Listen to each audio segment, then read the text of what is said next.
Et le golfe des Esses se trouve à 20 km au sud d'Orléans, au cœur de la Sologne, dans une zone Natura 2000 de presque 300 hectares. C'est un lieu qui a eu plusieurs vies. Tout a commencé avec une propriété d'agrément, puis un domaine de chasse. Enfin, dans les années 90, la propriété est devenue un golf. Nous sommes aujourd'hui en présence d'un parcours moderne et sportif, un tracé long avec de grands greens et des fairways larges.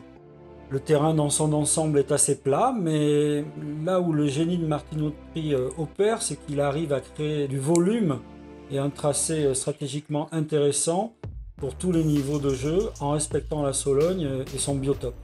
Le parcours est caractérisé par une nature omniprésente et à l'instar des grands golfs du sud-ouest londonien, on peut le qualifier de Heatherland, un parcours de bruyère, donc avec un paysage qui est essentiellement dominé par la lande et la forêt.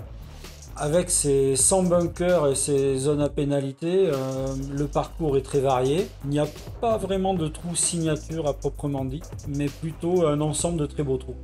C'est un parcours qui est assez fair, donc il est finalement quand même facile à lire. Il n'y a pas de surprise quand on est au départ, ou en tous les cas de mauvaises surprises. Mais ça reste un parcours exigeant parce que déjà il est long, avec une architecture moderne, les nombreux bunkers qui défendent la mise en jeu, mais également les greens. Pour finir, je dirais que l'ensemble est cohérent, sportif mais également bucolique. Une belle balade. C'est vraiment un lieu où se dégage une ambiance naturelle, sans aucune nuisance, dans lequel nous pouvons jouer au golf en plaisir.